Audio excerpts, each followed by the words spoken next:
I believe health is the greatest form of wealth we have, which is why I'm proud to be partnered with Brothers in Arms. Brothers in Arms is a wellness brand dedicated to working with veterans, first responders, and anyone on the front line.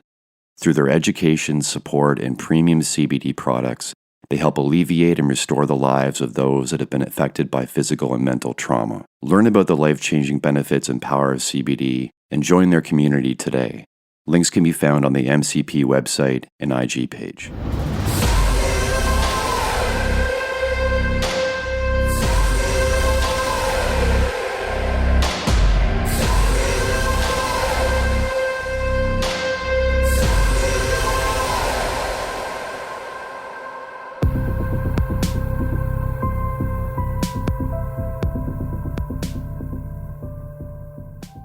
Hello everyone.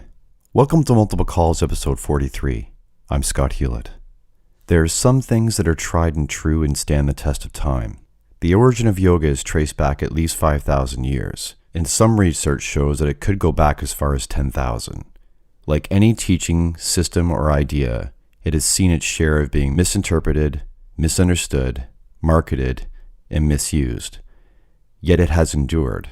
I'm sure that somewhere out there's still someone following their buns of steel on VHS routine, or crushing reps on their ab master. But for the rest of us, we've seen more fads and trends come and go than we can remember. Yoga has survived this long because it's not just exercise, and it has nothing to do with fashion. Our bodies and minds align with it. You don't have to look like a yoga magazine cover model or be a contortionist to realize very quickly that we are built for it. It doesn't get much simpler than a 3x6 floor space in your own body in your own house. And you don't have to do all of it to get great benefit from some of it. From preventing injuries to recovering from PTSD. I get it. Goat yoga may not be for you. It might not even be for goats.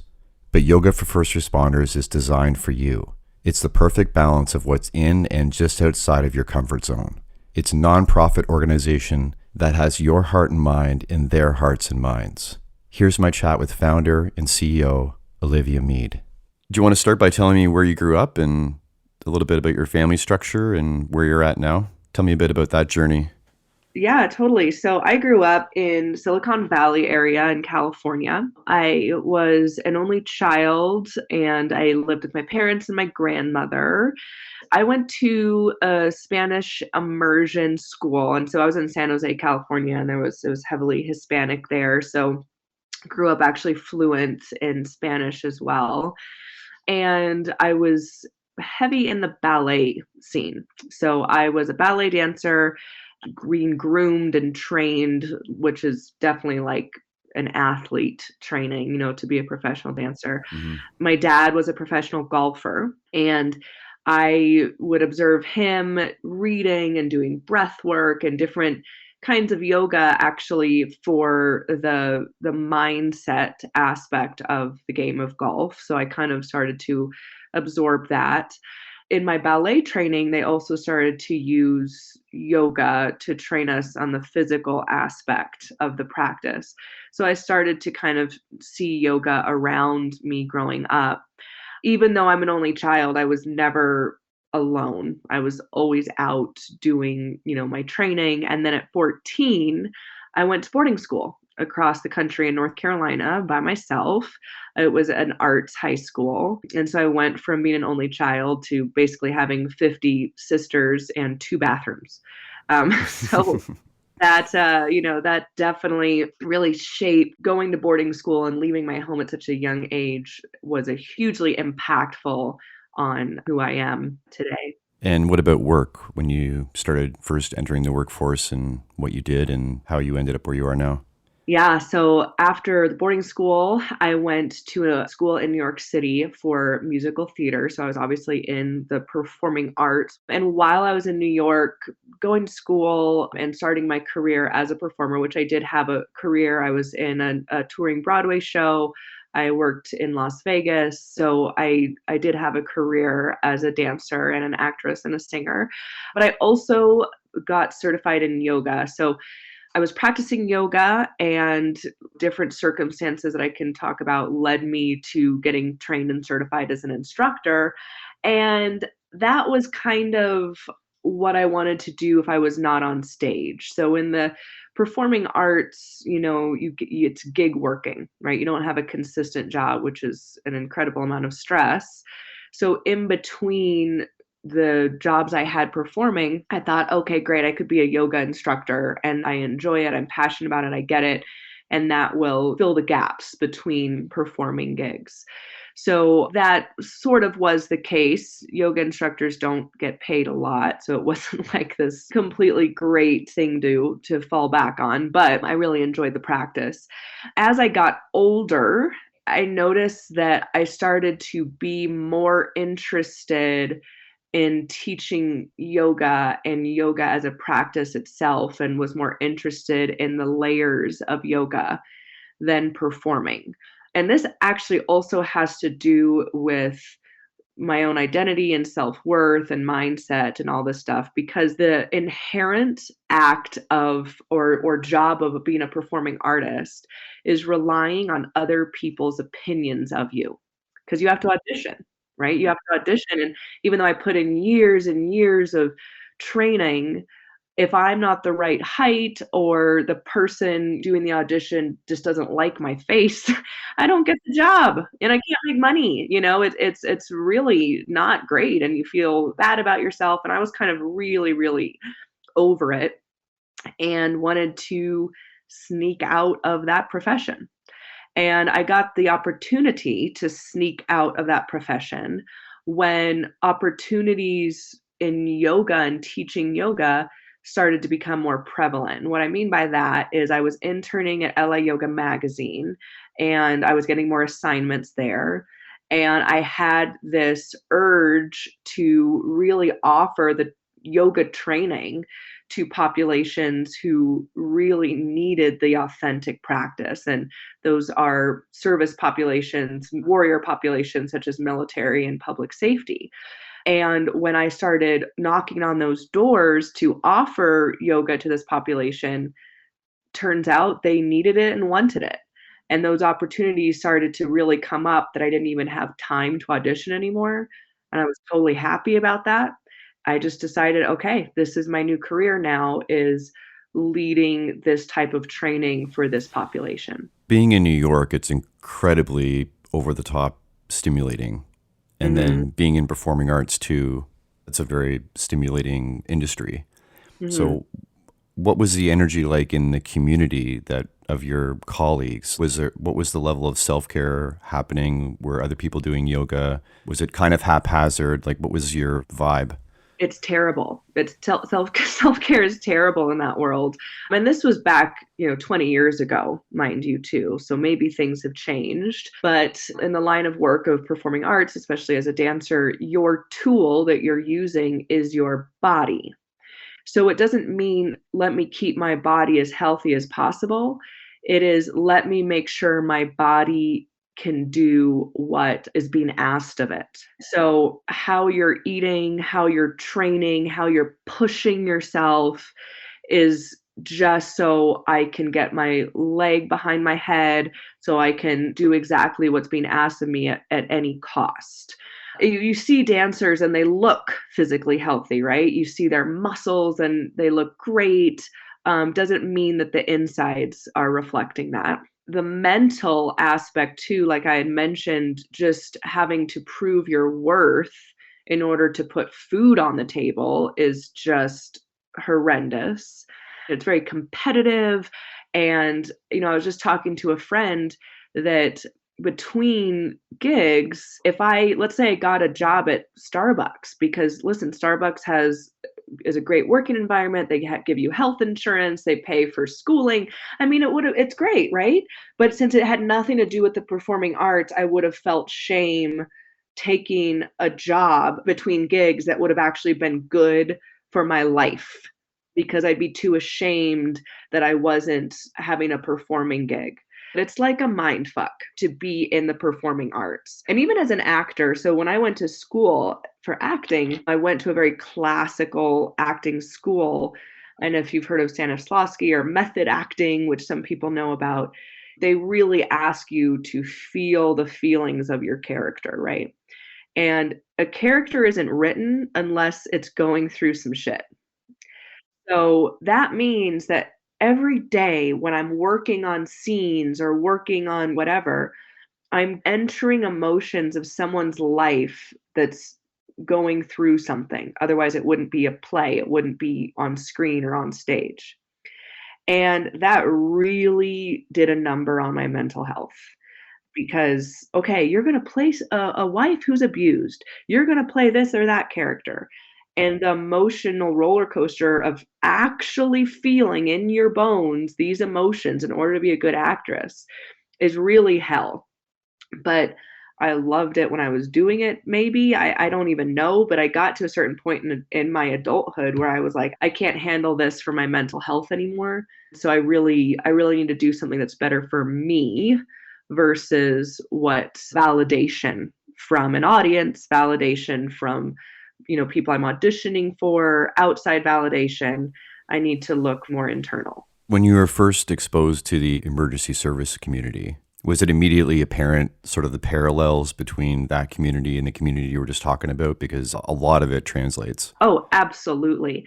And that self-sacrifice, and I never wanted to compare myself to who I was serving because I have so much respect for military and public safety that I never wanted to sort of outwardly equate them because I was just a performer, right? They're really helping people. And I should say that self sacrifice and putting yourself last behind other people is definitely similar. And I think that's why I could definitely relate and definitely also say, like, hey, I have something that helped me. And maybe it can help you too. And when you see the statistics in emergency services, you're like, yeah. And I see there's a huge gap that we need to plug in with some proactive training to help this issue. And even when you were talking about having to dive into the emotions of a character, right? There's Mhm, there's mhm, that there's that parallel with emergency services with mirror neurons having knowledge of that, mhm.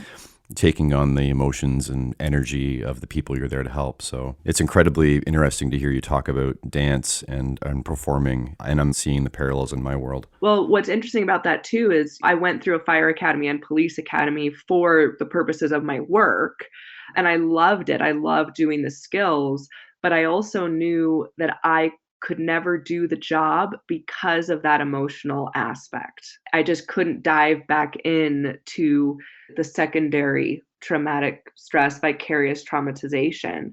And my husband's a retired firefighter, and what he said he did is you close the door to those emotions. But the problem is then when you need to have an open door of emotions for your family, it's hard to open it because you've closed it for your job. So the floodgates are either open or they're completely closed, and it's really hard to have a balance of both. So really with the performing arts, they're teaching you how to take on and dive in and live in these emotions, but then they don't tell you how to release them afterwards. Exactly. And then with veterans, they go to war and experience, they come back, they're not taught how to release it. And we're taught, well, just shut it off because that's easier than learning how to release it each time. Right, and what we call it is processing, right? Mm-hmm. And so, yeah, you're absolutely right that even in scenario training, they'll throw you into a scenario so that you get to experience the stress, but then they don't teach you, okay, now here's what you do with that stress. Because you can use stress to your advantage, and you can also learn how to process it out so you come back to baseline. And those things are not taught. I also think you're not as effective as a first responder if you've shut your emotions off completely. Mhm, You're mhm, actually more effective if you can use them mhm. and be aligned with them and then learn how to process them and do that each time. Like that's where the skill is that makes you most effective. Absolutely, absolutely. Talk to me about mentors and then maybe what led you towards wanting to instruct yoga. Gosh, mentors. Who I was really drawn to, I should say, is authenticity and doing the work versus putting up a facade of doing the work. And this is both in my performing life and in my yoga life. So in the Western world of yoga here in the States, there are yoga superstars. Go to Instagram, up yoga teacher, and you'll see folks with thousands, millions of followers. They're cool, they're hip, they're wearing all the right clothes, right? They can do all the tricks. And they look like what people associate with yoga. And this impresses a lot of people, which is why they get followers. And it also isolates a lot of people, including those military and emergency services, because that can be intimidating, especially for a population who needs to inherently be in charge and know what's going on. So if they feel like they're going to be in a situation where they won't be, they probably won't be drawn towards that. The other issue with that is with this facade, this Instagram sort of yoga world, is it's distracting from the authentic, true, intentional practice of yoga. So who I was drawn to and kind of and still see as mentors are the master instructors of yoga that I tripped over, that I found haphazardly, that don't have this huge following on social media, but they're teaching the authentic practice. And the authentic practice truly is mental conditioning. In fact, just before I started talking to you, I did a 90-minute class with my teacher in India over Zoom. So thank you, technology, and this new pivot we've all had to do. But he was talking about where the yoga postures are treatments for the body, and the yoga philosophy itself is mastering the mind and mental conditioning. And this is really difficult to do and requires a lot of discipline, which is why a lot of people would rather follow and look at the cute yoga clothing person than really looking internally and digging deep inside, which is the yoga practice. So I was really keeping my eyes and learning from those instructors. And that's how I taught. So I taught the way that I was being taught. And that wasn't very popular I taught yoga in Beverly Hills and in New York City, right? And people were more concerned about what playlist I had, what clothing company was endorsing me, versus, hey, we need to focus on our breath and condition your breath and your nervous system and your mind. They didn't want that. And I didn't enjoy teaching in gyms and yoga studios that wanted me to focus on the trendy stuff.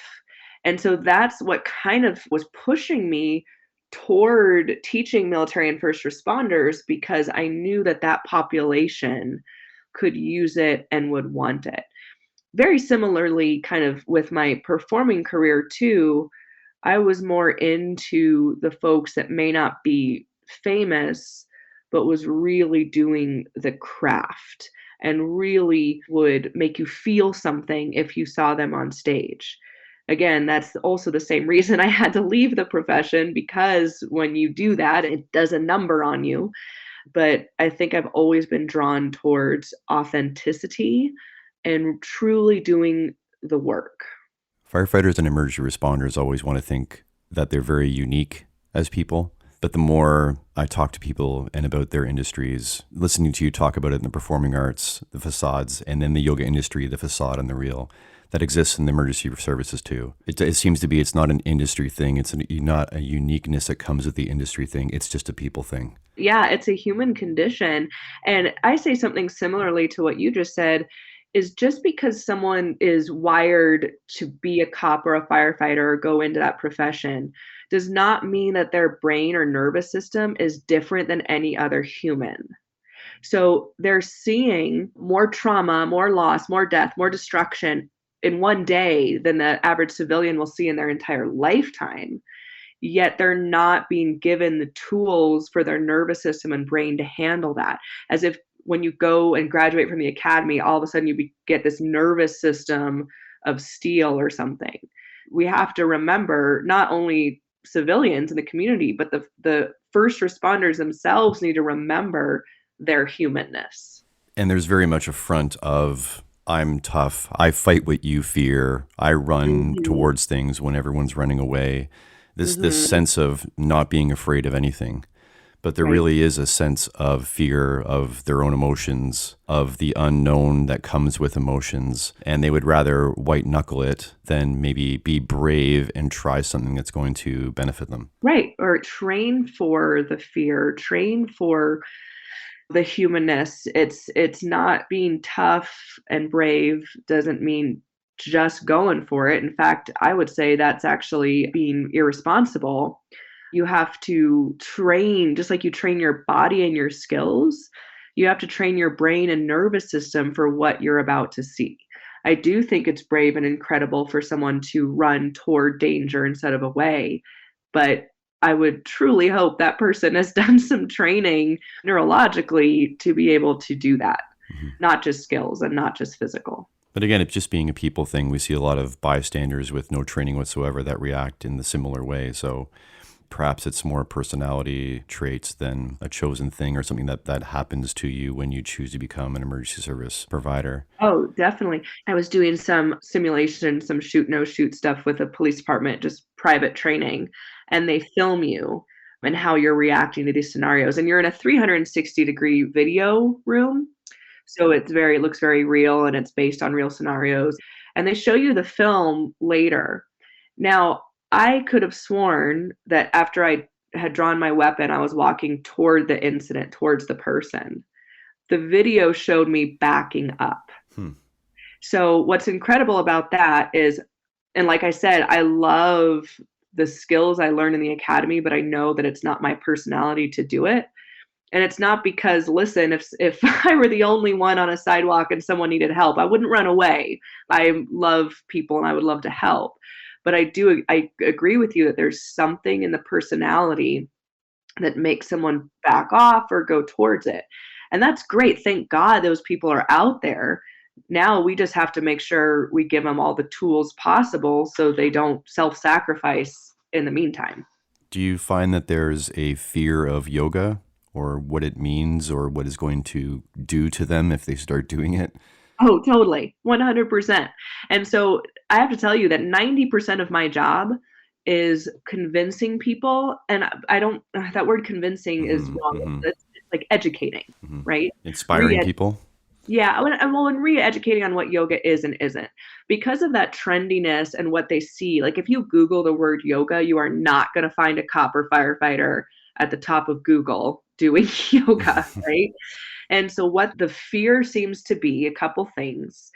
There are three primary things I see. Is the fear is that they're not going to be able to do it and look stupid and probably lose credibility among their peers or themselves or whatever. That it's a waste of time because it serves no purpose. They'll appear weak because they're doing something that appears to be sort of a soft, maybe feminine, easy practice. Oh, another thing is some people equate it with religion. It's absolutely not a religion. There is no God that anyone is asking you to praise or anything like that. All of those things are what is being displayed out there. So I don't blame anyone for having these misconceptions because that's sort of the westernized branding of yoga. So we have to re-educate on what yoga training is and what it can do for them as people and in their profession. There are so many dots you can connect as you already have, as just seeing how everything us as humans experiencing in life is experienced in emergency services. But what yoga can support is directly applicable to first responders. So I'll give you an example. The foundation of yoga is breath work, is monitoring your breath, watching your breath, manipulating your breath. That's how we enter into the nervous system in order to train the nervous system and create autonomic fitness. And what we've noticed, and this has also been proven in different studies, but we have the anecdotal evidence as well, is as you start to train the breath, you start to increase your CO2 tolerance. The more CO2 you have in your body, then when the O2 comes in, the oxygen gets delivered straight away to the cells. with less CO2 in the body, you're going to bring in a lot of O2 into your body, but very little's actually going to make it to the cells and to the tissues. So then what happens is your body's like, oh shit, I need more oxygen. So you take a giant breath in, but it doesn't get where it needs to go. So you take another giant breath in, and all of a sudden you're hyperventilating, you're sucking all the air out of your bottle, and you're done. When you have a higher amount of CO2 and a little bit of oxygen goes a long way, you can preserve the air in your bottle. So, this is just a direct connection of how the primary training tool of yoga, the breath, is directly helping a job skill. And these are things that I learned by going through the academy myself. I was excelling at for no other reason than having practiced yoga for so many years. I was able to use my dexterity better. I was able to have better situational awareness. I always was the last one to tap out on my bottle because of all of this previous training I had done. So not only is yoga helping with the self-regulation of the nervous system because of the huge amount of stress and trauma in emergency services, it's also supporting the enhancement of performance and job skills. Which is probably the best avenue to draw people in initially, is for increase in performance. Exactly, exactly. That's the sexiest part. For sure. And then they get to learn that cycle of which some of them are probably already aware of, hopefully, as if they've been athletic at all prior to getting on the job. With a lower breath rate is a lower heart rate, and which is Yeah. increases your ability to think, like you mentioned, with situational awareness, and it's a positive cycle as opposed to a negative cycle. You know how you had mentioned about it's similar in emergency services, there's the authentic people actually doing the work versus the people just putting on the facade? I've noticed that the people who resonate with what I'm saying are the folks that are really doing the work. And those that not only don't want to do it, but even are rude to me. And believe me, I've had even leadership. I have had a captain be outright cruel to me in front of people. But do you know why? It's because they're afraid. They're afraid they'll be exposed. Because if I give them an actual training tool to work on their breath, their nervous system, their brain, their mindset, all of this stuff, they'll be exposed as only being a facade. And I can tell immediately when I have people on a yoga mat, I can tell immediately what kind of person they are and what kind of firefighter they are by how they practice yoga. Are there other activities that you incorporate into your self-care as well as yoga? Yeah, yoga is simply a practice of awareness, observing yourself and trying to evolve and enhance yourself. So, what was created that we know as yoga was okay, breath work, these physical postures, meditation, and this was invented 5,000 years ago as a vehicle to practice yoga. And so then it became known as yoga.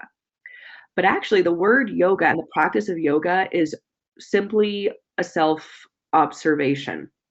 So that means that if you are observing yourself and you are completely in the present moment, mentally, physically, and neurologically, it doesn't matter if you're washing your dishes or you're riding a bike or you're journaling, you are practicing yoga.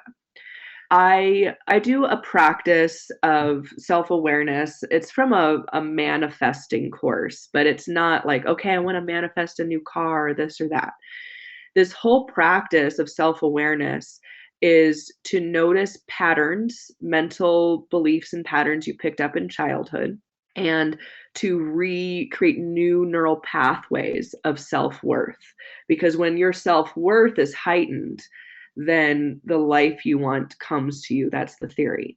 So it's a lot of meditation, a lot of journaling, a lot of self-reflection. And even though that is not doing a sun salutation, it's a method of practicing yoga because it's self awareness. So I do that. I also am big into Peloton. I love my cycling. But when I'm on the Peloton and cycling, I'm completely present. I'm nowhere else. And that's mindfulness.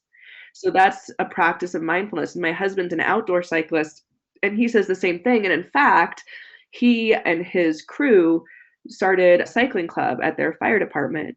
And that was when I told him, I was like, listen, that's doing yoga. That was your guys' way of processing stress and being present. So that was your way of practicing mindfulness. So I also make sure I have a morning routine, and my morning routine is slow. I know for some people it's very like, I shoot a shot of espresso and then I take a 5-minute shower and do my gratitude list. But for me, I like to have a little bit of a slower morning. I sip my coffee, I take a longer shower, I think about my day, and I kind of call that paying myself first. So instead of waking up and immediately doing what others are asking for me, I ask myself what I need first. And then that allows me to serve others better. And it doesn't matter what that is, as long as it's something that supports me. You mentioned in your write-up to me that you didn't actually choose to become an instructor. So tell me about how that happened in a sort of happenstance way. Yeah, so I didn't say, okay, I'm going to be a yoga instructor. That's the whole point here. But when I was going to school and living in New York City, every morning I would get up and practice Ashtanga yoga at the gym. And Ashtanga yoga is a set series. So you do the exact same postures every single time. So after a few weeks, you know what's coming next. And one day there was a mix up with the teacher or the sub or whatever, but we did not have a teacher. And so I said, well, I know what poses come next, so I can just stand up here and tell you what poses come next. And they're like, okay, cool. So I started doing that. So I stood in front of the class and I started saying, okay, now this posture, now this posture. But as I was observing them, I noticed that I had a few tips, a few cues, a few coaching tips that I could give them. That's being a teacher, is supporting people. So this is another sort of beef I have with yoga in the West, is a lot of people just stand there and bark out poses. You have to give tips and tricks and support so your students evolve. And the only way you're going to have those tips and tricks to coach people is if you are practicing yourself enough to be able to be your own teacher and coach yourself. That's only how you're going to be able to train others, is if you continue to remain a student. So being up there, I turned into an instructor because I was coaching, I was helping, and I was like, oh my God, I have something to offer. And I didn't even realize that, because when I was practicing as a student with these people around me, I wasn't looking at them. So I didn't realize, oh, you have no idea where to put your knee in this position. You have no idea you're holding your breath and your shoulders are up in that position. But now that I'm looking at them, I can give them those coaching cues, which then allows them to evolve their practice. So I sort of just became this instructor, but if I wanted to do it for real, I had to go get certified.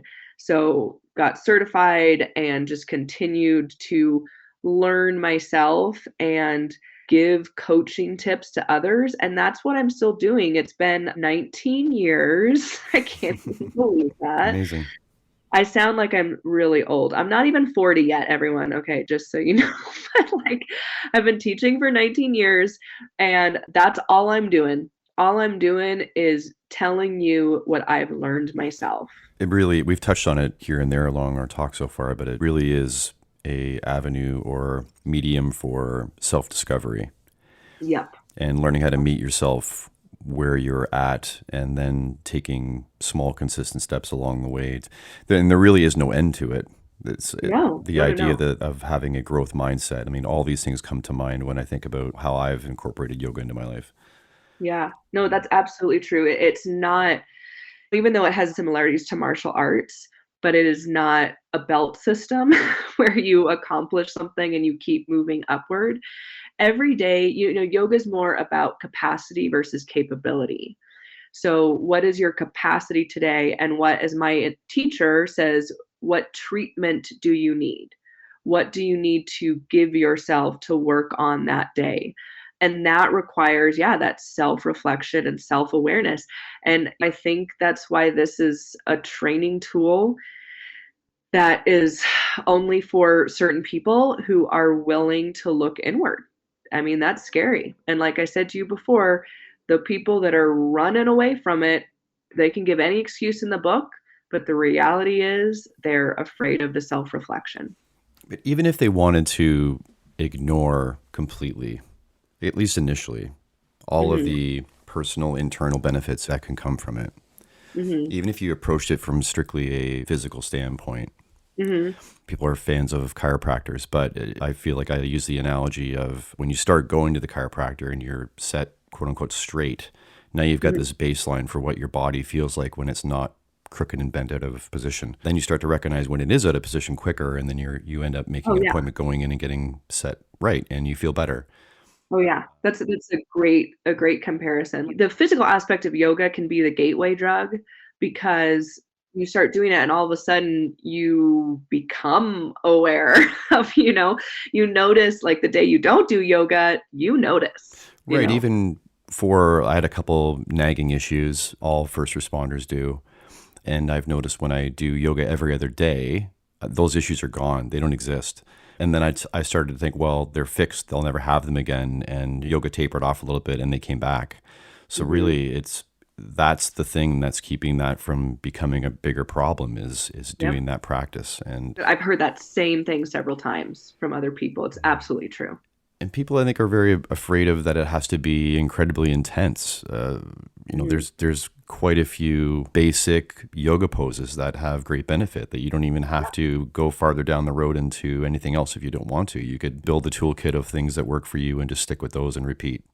Oh, absolutely. So I'm paraphrasing here, but I heard this story from Greg Amundsen, who's in the CrossFit world, and he was telling a story about a master, and I don't know what type of martial art it was, but he was this old guy, been practicing for years, and he said, now am I truly understanding what's behind a forearm block, the simplest movement, right? It's taken him years to break that down.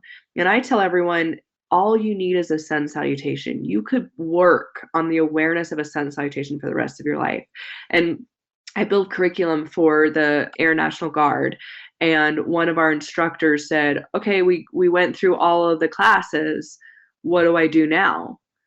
I said, if people start again, is it like they're going backwards? And I'm like, you could teach those 7 classes for the rest of your life and still barely scratch the surface of what's possible. So it really is more about drilling down than it is about excelling, whatever that means Hmm. for you. Hmm.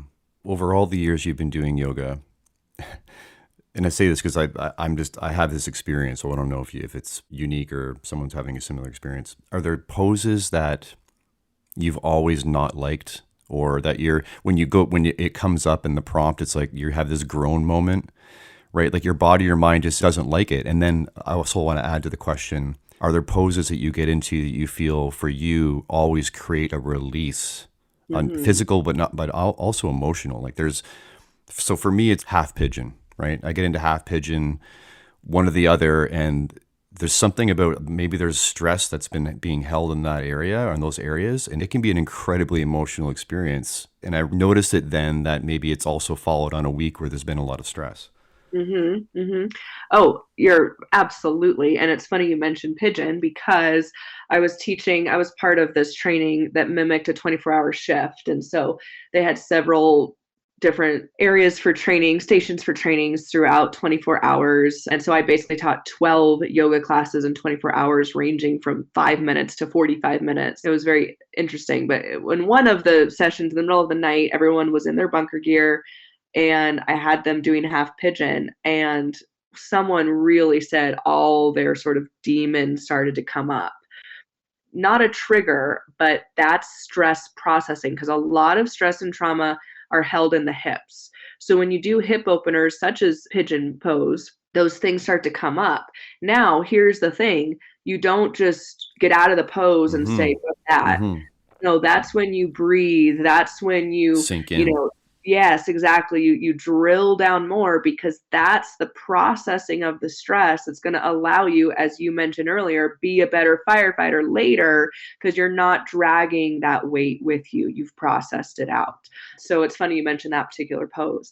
And yes, for me personally, my whole life, there have been postures that I dread and others I sink into. And I really have to ask myself, okay, what is the resistance to these poses and why? Because typically I'm someone that if I'm resistant to something, I go toward it because there's something there to learn. Anything having to do with going upside down for me. So, headstand, handstand, there's a lot of fear around there. The first time I ever did a handstand in yoga class was after I quit a toxic job that I had, and my legs just boop went right up. And so it really showed me how much emotional and fear and all this stuff was keeping me from doing something scary. So there was that. Half moon always just annoys me. But then the postures that I really get into actually are the hip openers, the inner and outer hips. And I think that's because I just really invite in that processing of the memories that are stored in the hip. I'm into that stuff, in my regular life. And I do in my regular life have had fear and had anxiety around doing things differently in life. And that kind of also mimics why I hate going upside down, in handstands. So I always say that yoga is simply life training. And so everything going on in life is mirrored on the yoga mat. But on the yoga mat, you can actually investigate it and work on it and give it attention. In life, you kind of have to just keep paying your bills and moving forward. Not that you can't be observant in life, but we have to function and do things. But the yoga mat is a place where those things are mirrored and you can really use it as a place to like a laboratory and really notice what's going on and make some changes. Yeah, I've come to find from those poses that come up, there's a voice somewhere inside of me that doesn't like it or doesn't want to do it. I've come to realize that I don't always agree with what I think. Mhm. Yes. Well, it's true. It's funny you say that because you just mentioned like one of the main philosophies of yoga, which is we are of two minds. There's you that is the thinking and saying, I don't like this, I'm not going to do whatever. And then there's the higher consciousness you that is watching those thoughts and might, yeah, disagree with it. Because chair pose comes up and it, Yeah. right. And it's not that I'm bad at it, or it's not that it even really hurts that bad. I mean, your legs are going to strengthen eventually. It becomes more doable. But see, it's really not that awful of a pose. But every time it comes up, there's that part of me that I'm observing. And I'm thinking, what's your deal? What's your problem? And then you have the conversation with that party. This isn't that bad. Are your legs actually hurting right now? Are you really challenged? Is this really that hard? And then by the time you're doing that, it's over. And you're like, see, that wasn't that tough. So you learn to dialogue with yourself a little bit Well, better. that's the thing. That dialogue is the yoga, not the chair pose. The chair pose is the vehicle for that dialogue to happen.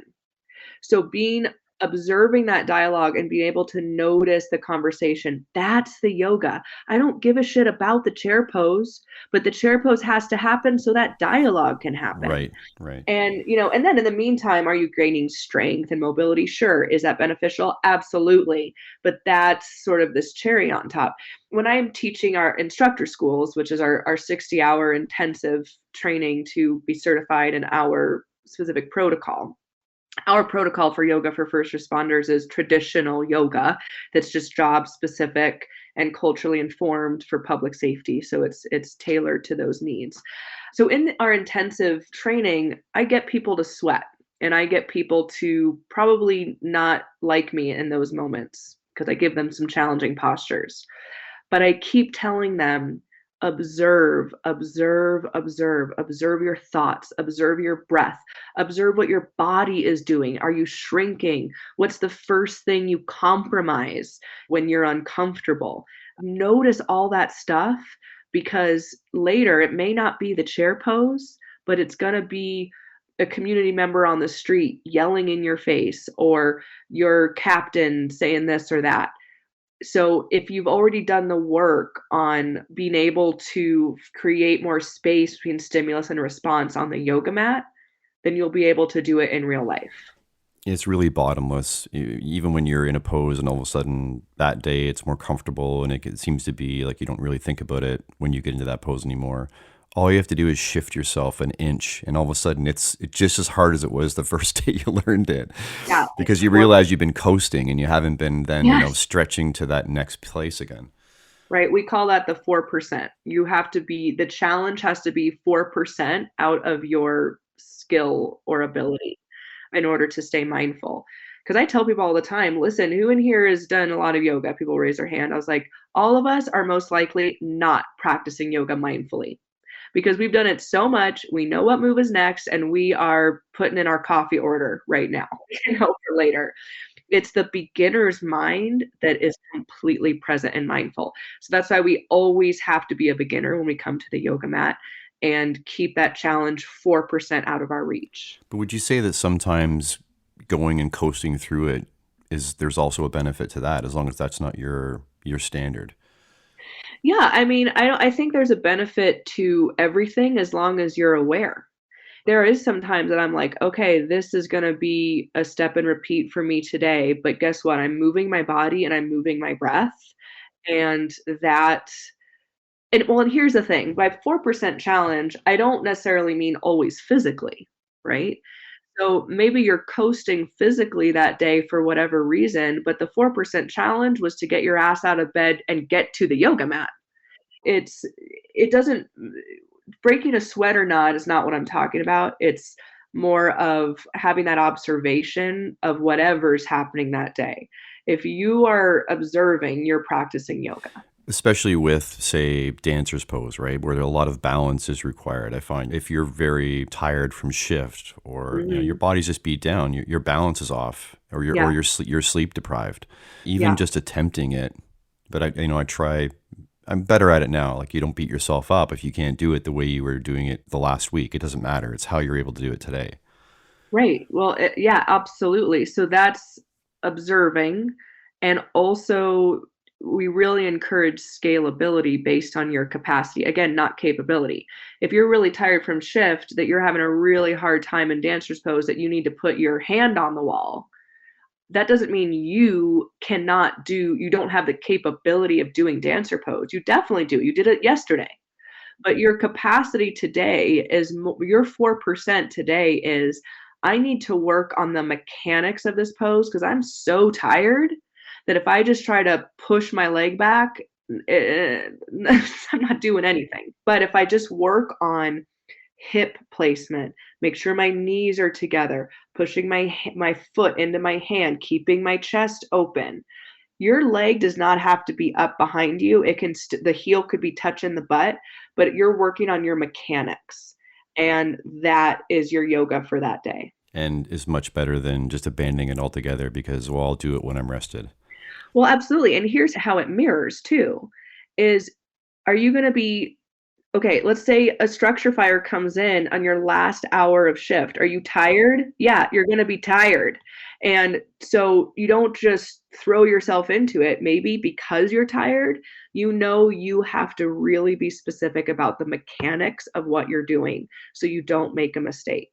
If you mirrored that in how you practice yoga when you're tired, your brain is already trained to focus on the small details and mechanics when you're tired, and it'll be mirrored on the fire ground.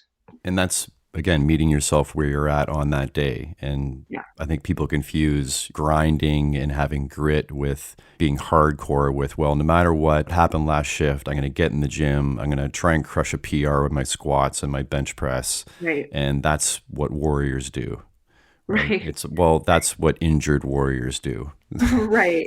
Well, Sometimes it's like, well, today's a yoga day, right? Because yeah, I planned on doing squats today. If I do that, it's probably not going to go very well. Today's a yoga day, and this workout I usually do is challenging but not super easy. I think that's what I can accomplish. Then you do that. yeah. And Mark Devine, who does Seal Fit, he says a warrior must be skilled in action and non-action. So if you only are training yourself to bust through it, even when you're tired, you're not necessarily making yourself stronger. You have to be able to have both sides. And speaking of squats, let's say that, okay, I am not in a place to try to get a PR on my squats today. Here's what you can do. If you work on yoga squats, what you're and breathing while holding a yoga squat, while engaging the pelvic floor and lifting up, making sure your knees are tracked over your toes. What you're doing is strengthening the small muscles around the feet and the joints. That's what's going to keep you from getting injured when you do bust out those CrossFit squats. So the small muscles that are getting strengthened in yoga are there to support the big muscles when you are lifting heavy. So it will benefit if you're really into CrossFit and lifting heavy things. Practicing yoga is actually going to help you do that. So it's not a waste of a gym day to focus on your yoga. And all of our work is not walking up to something that's set and it's a set range of motion. Everything's off balance. Everything's Oh, not absolutely. uniform. So yeah, yoga has allowed me to be actually the strongest I've been and the most functionally fit.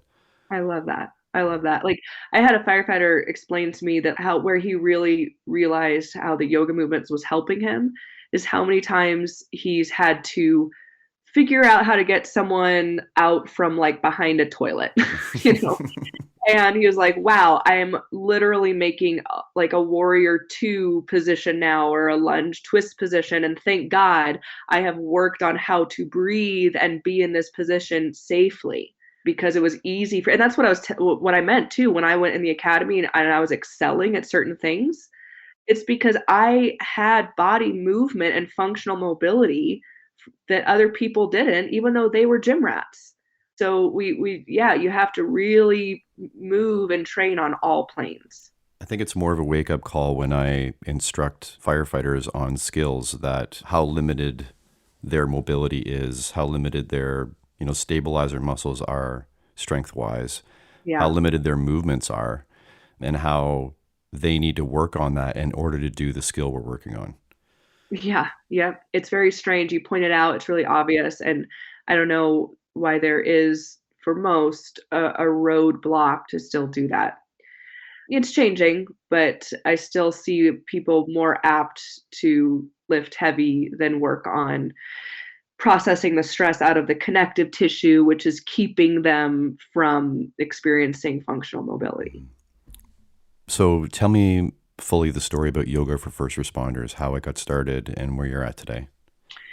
Yeah, so when I was living in Los Angeles and not enjoying teaching at that Beverly Hills studio and feeling this desire to really teach the authentic practice of yoga to a population who would probably want it and also needed it, I got certified to teach yoga to military and veterans who were struggling with post-traumatic stress. So that's kind of where I started going off the beaten path of yoga in the West. I was teaching in VAs, I was teaching active military, and my mother actually brought it to my attention. She said, "Why aren't you teaching public safety? They're out in the fight every single day." And the trap that I fell into, that I think most of us do, most of the public does, is that we assume first responders are going to always be there for us, because they will. We'll call 911 and they will be there no matter if we treat them poorly or not. They're going to be there, and we don't even think about it. And I wasn't thinking about it either, and it just sort of hit me over the head like, oh my God. And when I was looking at statistics, the statistics were, there was so much advertisement of the statistics of stress-based health issues in military, but when I looked it up, public safety had the exact same issues. So I was like, oh God, this needs to happen. So I want to get trained in how to culturally teach yoga to first responders. That's something that everyone needs to understand, I think, in teaching yoga, and probably teaching anything. But I know yoga, so teaching yoga to any population, you do need to be culturally competent in who you're teaching. I can't go teach yoga to refugees right now because I don't know their story. I can't teach yoga to cancer patients right now. I don't know their story, their culture. I'd have to definitely get educated on that. So I Googled yoga for first responders. So in order for me to find a certification program to get educated, well, there was nothing out there. There's tons of training for military to teach yoga to military and veterans. Absolutely none for first responders. So I was like, well, looks like I have to build this myself. So I wrote an email to Los Angeles Fire Department. I guess it was passed to the right person, the department psychologist, and he knew the value of yoga, so he did get back to me and he was interested, but his biggest concern was the buy-in and trying to get this kind of a practice to an alpha male population. And I assured him that with my disciplined training, the way I taught, even before I taught first responders, was pretty militant, which not everyone loved, but I guess I should say more direct, right? Not floofy. So with that, plus my experience teaching veterans, give me a try. So he took me around. I spoke to a lot of commanders, convinced them, re-educated them on what yoga was about. They gave me a try. I was teaching twice a week at the training center. And as I was teaching, I first approached it with how I was teaching yoga to veterans and military, and kind of quickly realized, okay, this isn't quite the right fit. Even though they're part of the warrior population, it's different. And even within public safety, each subsect, each different population, dispatchers, firefighters, cops, they also have their own unique culture. So I really had to learn more about that culture. And what I realized is the more I learned about it, the more I needed to make the yoga go back to its traditional roots, right? The more the authentic practice really aligned with what first responders resonated with, which was great news for me. So I went on ride-alongs. I talked to a lot of people. Again, I was invited to participate in academies when I was teaching in the academy, and I said yes to that, which was a great experience. Then after that, I did citizens academies to kind of keep my skills up. And that started to create what we now call the YFFR protocol, our training protocol, which is traditional yoga rooted mainly in hatha yoga that is job specific and culturally informed for public safety. And it started working. The buy-in was there, people were feeling the benefits. So I started to get phone calls, LAPD, people around the country. I started traveling to big trade conferences to present in front of people. So I started to create presentation material with like a slide deck with a clicker and everything, instead of just like on a yoga mat. In fact, mostly what I do is talks and presentations versus the yoga itself, actually. And then people, first responders, departments, and yoga teachers wanted to learn the protocol I had created.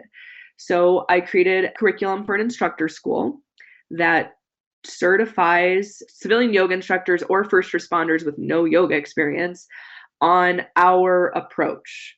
And now I think, I don't have the exact number in front of me, but I think last year it was about 25,000 first responders and military have received yoga for first responder protocol curriculum and training.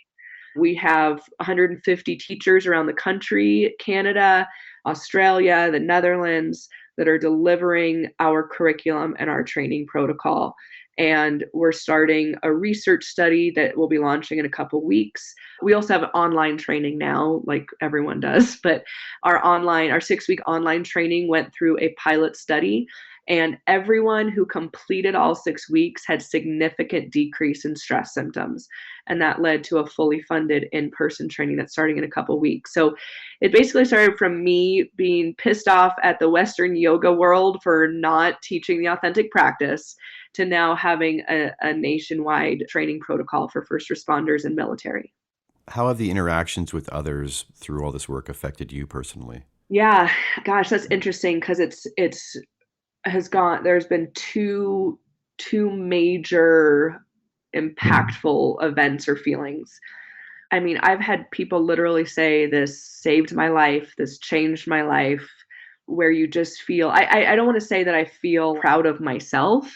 It's more of, oh my God, change is happening, and that's what I wanted. And I'm so glad to hear this, and thank God. And this is really hard work, but I'm motivated to wake up and do it again tomorrow, because people are getting impacted. So it just feels great, and it's motivating, because this work is hard. I think a lot of people think I just float around on a cloud and go teach yoga. 95% of what I do is running the nonprofit organization and getting funding and helping departments find it in their budget and convincing people to get on the yoga mat. And it's a lot of work that sometimes you're like, is this worth it? And then we get back evaluations from the US Marshal Service that 100% said this was the most valuable training they've ever had. And you're like, oh my God, I guess it is happening. And I guess I do have to keep doing this, and you want to, right? Listen, yoga is intense, not just physically, it's an intense inner reflection, work on yourself. Some people are ready for it, and those who are not ready for it will fight you as if they're an animal in the wild and their survival is at stake because they so desperately don't want to be held accountable. This is all subconscious. And I have to remind myself of this. But I have had a couple people really be unkind to me, to the point where I was like, why am I doing this? And I have to remember, okay, I can probably give you 3 or 4 examples tops in the last years that I've been doing this. So it's not a lot, it's not prevalent, but it was enough that hurt me because I don't make a lot of money doing this. It takes a lot of work. I'm doing this because I want to be of service to those who serve, right? I could have gotten a job on Wall Street and had a yacht by now, maybe, but like I'm not. And so it would really hurt me when folks would be so incredibly unkind about something I'm trying to give. And I had to do a lot of, speaking of self-awareness, I had to go back to my own yoga, and I had to be self-reflective of why did this hurt me so badly? And realize, okay, this person's just not in a place for it, and that's okay. Let them be there and focus on those who are ready for it. So this is not sunshine and rainbows trying to shift a culture and trying to get people to look at themselves, which is why we're still one of the, if not the only organization of our caliber and level doing this work, because it's easier not to do it, to be honest with you. But if we're going to make a change that's so desperately needed, then we have to keep moving forward. Yeah, the saying that I love that comes to mind is just because I carry it well doesn't mean it's not heavy. Right. And if no one has told you yet what you've experienced in those times isn't because you're an outsider, it's also not because it's yoga. That happens. I've had that experience numerous times being on the inside and teaching actual firefighting tactics and skills. It really is with the person and their resistance to anything that they perceive as a threat, as you eloquently worded it. Yeah, no, I definitely appreciate hearing that because it's easy to take things personal, right?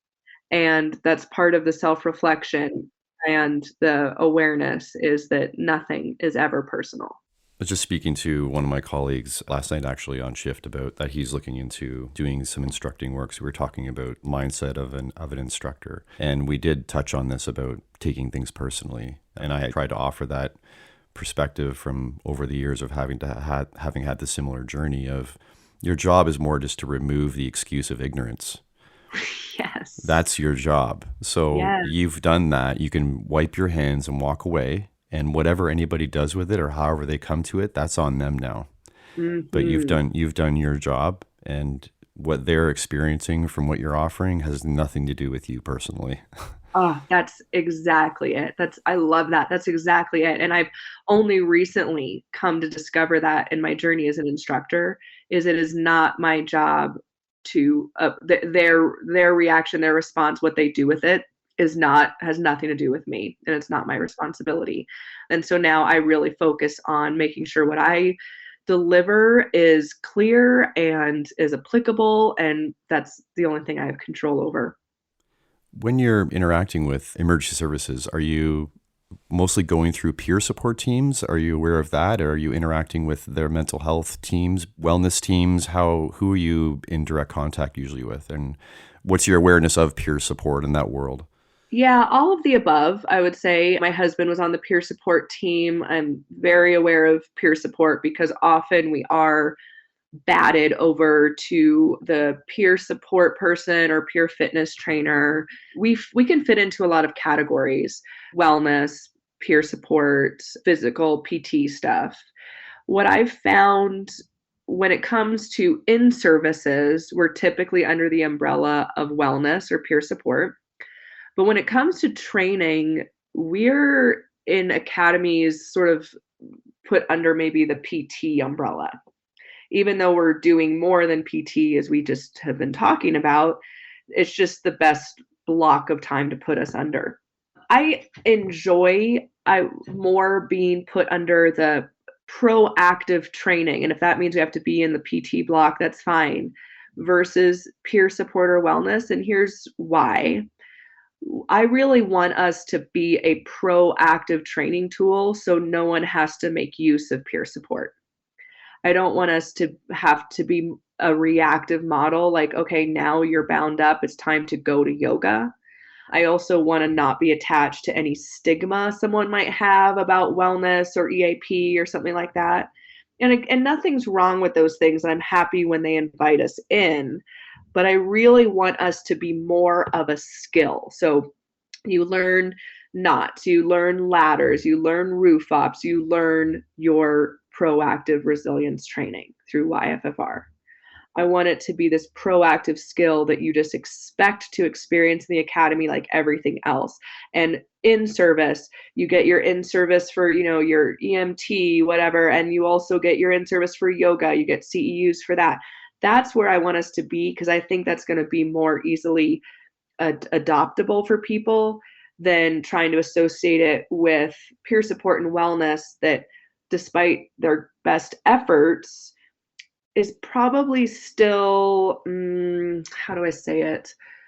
It's not sexy. So it's not something people are going to be like, yeah, that's in my locker. That's in my tool belt. So I just want to I want to try to change the flavor of yoga to be more of a skill. Yeah, and my work with peer support over the years, it was very common for myself and the team to say that our job is basically to teach ourselves out of a job. Right? If we can get everybody being peer support for each other and being peer support or being supportive of themselves, basically it, in a sense, eliminates the need for a specific peer support team. Right. That's the hope. That's right. that's the eventual, that's the utopic vision down the road. But exactly. It definitely is more proactive than reactive, but right. Definitely both are necessary.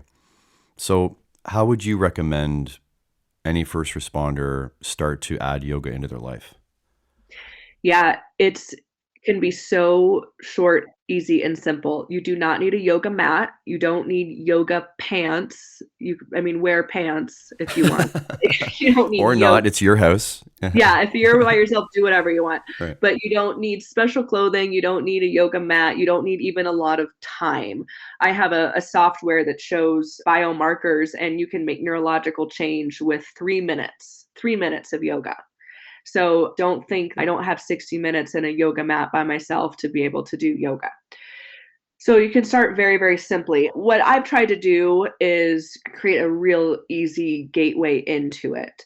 So the app that we have, which is called Cyber Academy, you can get it through yogaforfirstresponders.org or on the App Store. There's a button that says Start Here. And in that Start Here category are all these free videos that are short, easy. There's a 20-minute daily practice. And like we mentioned earlier, if you just do that for the rest of your life, you're fine. You don't need to go beyond that. But there's a foundational breathwork technique. There's the yoga practice. There's what we call neuro reset, which is basically meditation. So you only need what's in that little Start Here category. And for me, that was my way of inviting people in. From there, if you want more, and you like our method of yoga for first responders, online, we're about to launch in March our online course platforms. You can take that 6-week course that I mentioned that was under the pilot study. You can subscribe to the full online library, which is over 100 videos. In fact, I want to give you a discount code. So it's $4 a month, and we can decide what that discount code is, and you can put it in show notes or whatever Sure, later. absolutely. But we're a nonprofit organization. So that $4, which is less than a cup of coffee, goes right back into our funding for our programs. So you can feel good about that, and you get the full thing. And we also have in-person teachers. So if you're interested in having an in-person instructor come into your department, you can email programs@yogaforfirstresponders.org. It's all spelled out, and we can help hook that up.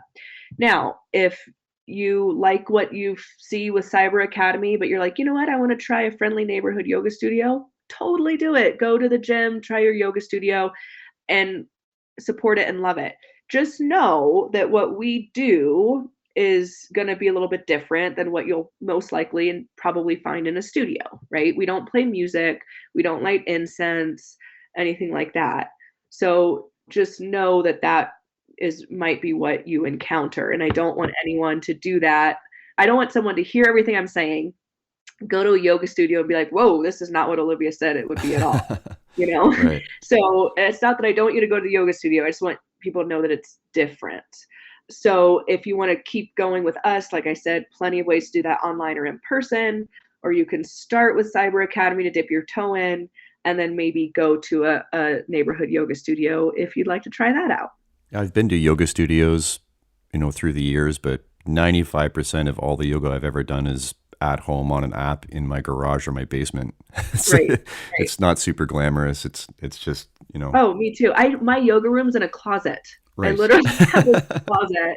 I have yoga studios around town here, but I don't feel the need to go because there's so much great content and so many great instructors online, live or on apps. And I like to make it more accessible. So when I feel like doing it, I can pull up the app and do it versus needing to find what time the class starts. And it seems obvious, but I think it's worth saying is that especially during this time where gyms aren't available, this is body weight work. It can be as hard as you want it to be. And if you think yoga is super easy, all of it is super easy, you're dead wrong, right? You're going to notice that you're weak in a lot of ways and it can strengthen you. So, and if you think you can't get a workout without weights, you're also dead wrong. Exactly. My favorite thing is when there's like a big dude in my class who clearly lifts heavy. I'll work in the middle in front of everyone. I'll work on his specific positioning in a low plank or whatever that asks you to use your small muscles instead of your big muscles. And they are shaking and sweating and like laughing because they're like, oh my God, I can't believe this. I thought I was like this strong person, It has nothing to do with that. It has to do with working on those small muscles that are really what's going to save you. Yeah, that static tree pose or even a warrior two or even downward dog people struggle. And then chaturanga, people do a lot of push-ups, but try and stay in that low plank for longer than 30 seconds. Good luck, right? Yes, that's when I told you that I like to give people a gritty class just to kind of have them observe. I keep them in the chaturanga for a while, having them breathe and having them put their knees down when they need to or whatever, but saying like, listen, folks, like this is now watch your thoughts, Right. And now see how your body feels the next day too, right? Like it's going to let you And know where you you got to feel work it. out. Yeah. Like you're going to feel it in the muscles under your shoulder blades. Right. Which is You where the know, real strength lives. Exactly. Like if I do baby cobra crunches, I called it, just like you were doing ab crunches, but on your belly and your hands are, where they are in baby cobra, which is by your lowest rib, but you're not pressing on your hands, right? You're using your back muscles and your triceps, so not your shoulders either. And you inhale from the belly up to the chest and you use those back muscles to lift yourself up and you go back down. You do 10 of those and you will be sore under your shoulder blades the next day. Guaranteed. Yeah. Yeah. Is there anything else you want to cover that I haven't touched on or sort of segue to, or like what can I also bring into this for you? Well, gosh, we covered a lot. It was such a fun conversation. And I'll say this, if you've never touched a yoga mat, but you want to move forward, or you have touched a yoga mat and you even want to come to our instructor school, whether you want to teach it or just have a real intense, immersive week, we have instructor schools, about 4 this year. We have about 3 or 4 every year. So come to our website, go to instructor school and see when the next one is. But it's a transformative experience and you'll leave different and you will have a skill set that you can either teach or practice yourself. But I'd love to have you. So, and if there's anything that I didn't cover that someone wants to know, info@yogaforfirstresponders.org, all spelled out, and we'll get right back to you. Amazing. I'm glad we finally were able to connect and that we soldiered through the tech issues initially there, and it all smoothed out for us, right? Perseverance. Yeah. Yeah. No, it was a great conversation. I really had a good time talking to you, Scott. Awesome. I'm sure we'll talk again. Yes. Thanks so much.